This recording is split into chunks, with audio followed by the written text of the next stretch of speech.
Bonjour, bienvenue sur ma chaîne, j'espère que vous vous portez bien. Ceci est l'épisode numéro 7 de ma série Back to Basics, dans laquelle je réponds aux questions que vous posez sûrement si vous pensez à devenir traducteur ou traductrice freelance. Si vous découvrez pour la première fois mon contenu, je m'appelle Ariel, je suis traductrice terminologue à mon propre compte depuis 10 ans et sur cette chaîne je partage des conseils, des astuces et beaucoup d'autres choses qui vous permettront de vous établir comme traducteur à votre propre compte. Aujourd'hui, je vais répondre à la question qui m'est certainement le plus posée, que ce soit ici sur la chaîne ou alors par mail ou alors via le blog, notamment où est-ce que les traducteurs en ligne trouvent leurs clients. Mais avant de répondre à cette question, je pense qu'il serait intéressant de vous expliquer avec quel type de clients est-ce que les traducteurs freelance travaillent. Alors les traducteurs indépendants travaillent généralement avec deux types de clients. Il y a les agences de traduction et il y a des entreprises qu'on va également appeler clients directs. Alors les agences de traduction sont tout simplement des boîtes qui vont prendre contact avec des entreprises qui ont besoin de traduction et qui vont servir d'intermédiaire entre ces entreprises-là et les traducteurs freelance. Pour vous expliquer, si je suis cette agence de traduction, je vais démarcher des sociétés. Les clients qui ont besoin de traduction vont venir me voir et moi, je vais aller chercher les traducteurs indépendants qui vont travailler sur ces traductions-là. Donc, le client va me payer, moi, l'agence, et moi, je vais payer le traducteur indépendant. Donc, il y a des traducteurs indépendants ou alors en freelance qui travaillent exclusivement avec des agences de traduction parce que ces agences-là vont leur donner du travail très régulièrement. Mais il y a également des traducteurs indépendants qui décident d'aller chercher eux-mêmes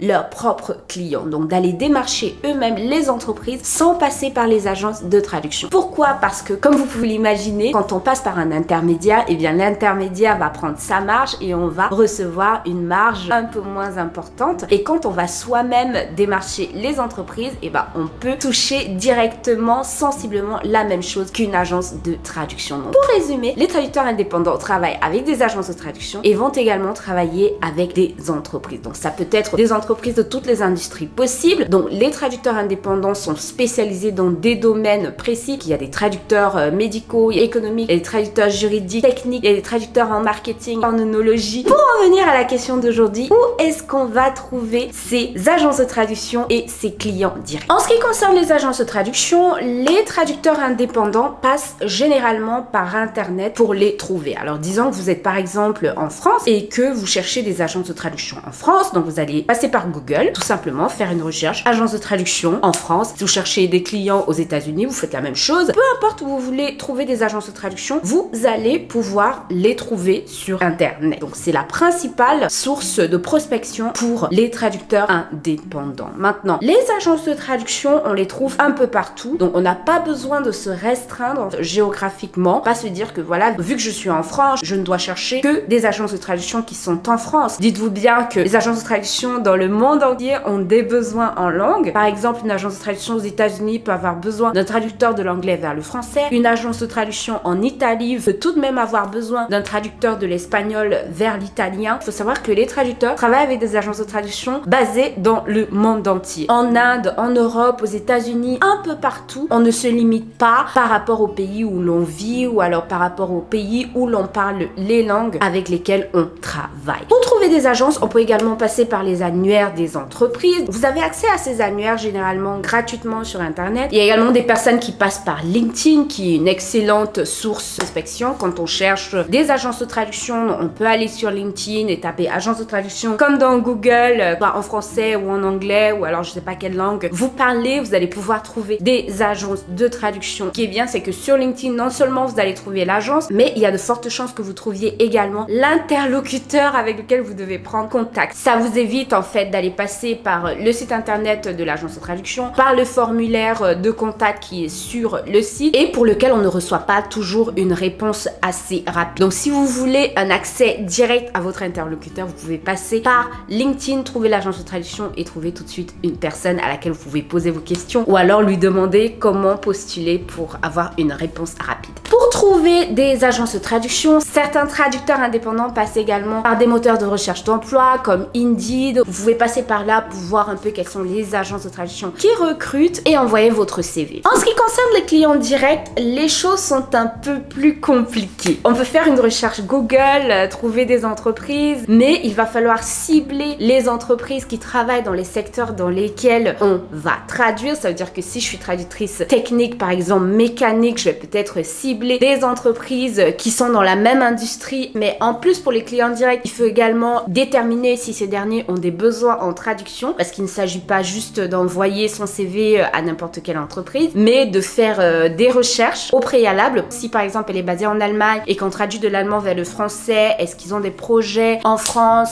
qui sont déjà en cours pour lesquels vous pourrez proposer aux services de traduction. Donc pour les entreprises, ça va demander beaucoup plus de travail préalable pour cibler les bonnes entreprises, et ça va demander également de se préparer beaucoup mieux que quand on va cibler une agence de traduction, parce qu'en fait quand on va vers une entreprise, on est soi-même une entreprise et en fait on doit préparer toute sa plaquette et on doit pouvoir convaincre l'entreprise en face de travailler avec nous, alors qu'avec une agence de traduction, l'agence de traduction sait pourquoi vous êtes là, elle va juste vérifier si vous répondez aux exigences qu'elle a pour ses freelancers et elle vous dira oui, on peut travailler avec vous, on vous envoie un test, si vous passez le test, on commence à travailler ensemble. Alors que pour les entreprises, c'est toute une autre paire de manches. Donc les entreprises, on va les trouver où? On va les trouver sur Google une fois qu'on les a ciblées. On va les trouver par exemple dans les chambres de commerce pour les traducteurs techniques, juridiques, ainsi de suite. Et ce qui est bien avec les chambres de commerce, c'est qu'on sait déjà où aller chercher. Donc on peut par exemple devenir membre d'une chambre de commerce binationale dans lesquelles on retrouve des entreprises qui travaillent non seulement dans les industries qui nous intéressent, mais également qui viennent de pays dans lesquels on parle ces langues de travail. Donc en plus des chambres de commerce et d'industrie, il y a bien sûr les réseaux d'affaires dont on peut également devenir membre. Il y a plusieurs réseaux d'affaires. Il faut encore une fois aller faire ses recherches sur internet. Donc on a également les magazines spécialisés. Ça c'est pour les personnes qui travaillent dans des domaines de niche, dans des domaines spécialisés, par exemple l'œnologie, l'équitation, les sports d'hiver, ainsi de suite. Il y a toujours des magazines spécialisés dans lesquels on va retrouver des noms d'entreprises qui travaillent dans ces domaines-là. Et encore une fois, il va falloir faire des recherches pour savoir si ces entreprises ont des besoins en traduction et bien cibler les personnes auxquelles on va envoyer sa plaquette. Donc l'autre moyen de trouver des clients directs, c'est de se rendre sur des salons. Si vous êtes introverti, ça va être un peu compliqué d'aller parler aux gens et faire des pitchs comme ça pour présenter vos services, mais n'hésitez pas à vous y rendre, même si c'est juste pour récupérer la liste des exposants. Et si c'est dans votre domaine, vous aurez au moins une liste d'entreprises qui travaillent dans ce domaine de spécialisation là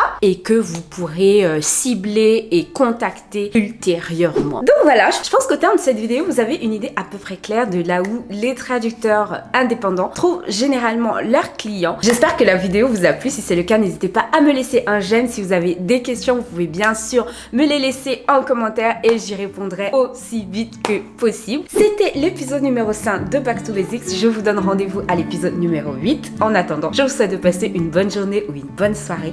À très bientôt. Au revoir.